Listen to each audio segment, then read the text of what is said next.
Here's the bottom panel of the track nose. It definitely looks handcrafted. This gives me a chance to show you a different technique.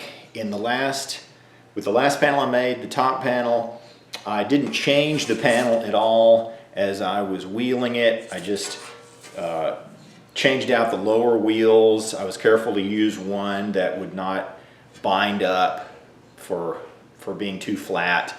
So in the curvy areas I used an 8.5 radius, in the flatter areas I used a 12.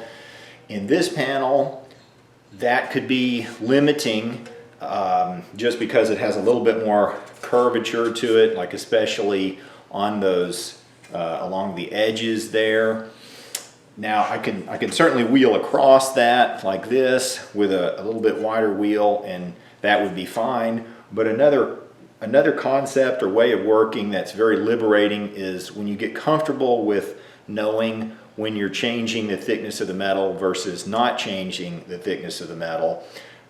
You can change what I would call just the form of the piece, where I'm not changing the thickness of the metal. I'm basically just bending it to average out the radiuses of the piece. So where this was maybe a 3-inch radius before, now it's probably an 8 or maybe 10-inch radius or something like that. And the benefit of changing the form like that is then you can fit much larger wheels in there than you could otherwise. The larger tool surfaces give you better finishes. Then when you're happy with the work that you've done, you take it out, you bend the form back, and then you check it on your model, and you can just keep going that way. So it's very, very liberating, because you're no longer attached to the idea that the piece you're working with must always look like the finished product. I'm going to wheel the bottom panel now. I will again change the form of the piece, meaning I'm just flattening it out somewhat so that a bigger radius wheel could fit in there. Now again, the direction that I'm wheeling is not going to matter so much with this light version of wheeling that I'm doing. I should probably give you a little bit more explanation of that at some point, but let's say, for example, I can certainly go across the panel like this. This 8.5 wheel fits really well in there. I could also, because I changed that form of the piece and flatten it out, I can also wheel this direction with that 8.5 that I know would not fit had I not flattened out the piece like this. It would definitely have only fit this way. And then after I've done some wheeling, maybe I wouldn't necessarily be finished, but when I'm done, I can just bend it back. Aluminum, this is pretty easy to bend. I normally do this on an American power hammer, and with something really stout like 18 gauge steel, you're not going to be able to just pull it back into shape. If you need a little bit more leverage, you can find a piece of pipe or put a mallet in a vise and bend it like that, or find a flat surface, push against the piece on a tabletop, and you just keep bending it until it fits back on your model. So I'm going to do a little bit more wheeling. I just did a little bit right there just now, and that shined that up quite a bit. But I'm going to do some more of that, and we'll see how this comes up.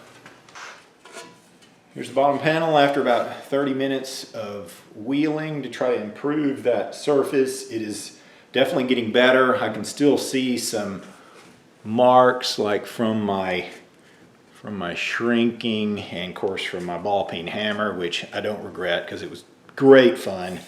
Some of the most fun you can have.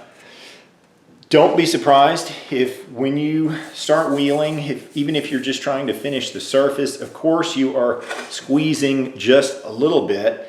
And as you do that, don't be surprised if the piece grows a little bit. It typically does during this finishing phase. And then when you go to check it on the model, you'll be hopefully not too disappointed that all of a sudden it doesn't fit anymore.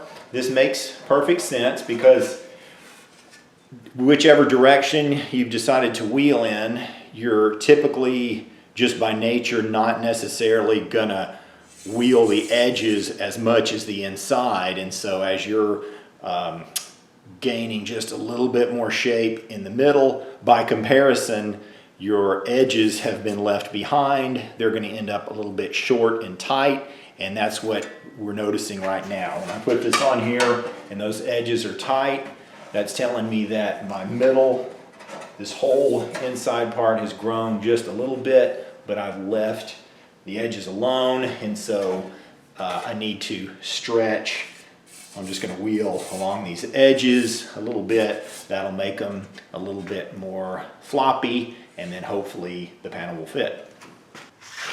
I stretched the perimeter of the bottom panel to try to get rid of that tightness, and that seemed to have done the trick. I'm ready to move on to the side panels. Here's one of the side panels.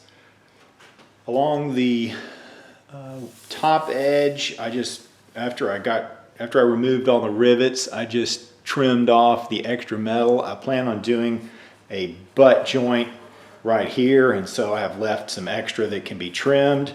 I welded up the rivet holes along the bottom of the panel.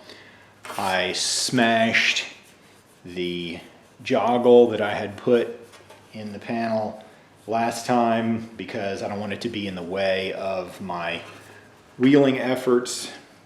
You can see it has a hand, let's call it hand hewn. Let's pretend the marketing people have had a go at it. The hand hewn finish, definitely some marks left from the tucking tool in there. On this big, relatively low crown panel, I'm going to use as big a wheel as I can get away with. I'm going to use a 52-inch radius lower wheel on this wheeling machine because I don't think I've mentioned it before. The difference in wheel choices, the lower crown radius the wheel, the larger the contact patch is going to be. So like an oval, big long oval, and that's going to move material much more this way than to the ends. Whereas if you pick a lower wheel that is a sharper radius wheel, the footprint is going to be more of a more radial contact, and so it tends to stretch in 360 degrees. This is more likely to create a speed bump effect or a little mole trail effect. This is moving more material long ways, so it's a little more controllable and leaves a better finish. As I'm wheeling then with the 52-inch radius wheel, I will be not using much pressure, but in any case, I wouldn't be surprised if it adds just a little bit of shape going this way, just because that's the way the footprint is on the wheel. So I'll do some of that with the 52-inch radius and we'll see how it looks. Here's one of the side panels. I used a 52-inch radius across here. I really couldn't get very far into the curves though because that wheel was so flat, and then and I'm also just looking at the grain of the metal, and I felt like if I try to squeeze out the grain of the metal to make it shiny, it's just going to pick up too much shape. So I've left that alone. Then in the more curved areas, I used an 8.5 radius die going this way, and then I changed to I believe a 3 1/4 inch radius and wheel this way a little bit, trying to get rid of my these marks left from the shrinking in the first set of videos. I couldn't, some of them are just too deep. I think those will have to be sanded out if I really want to get rid of them. But the 3 1/4, like that, and that didn't take too long there.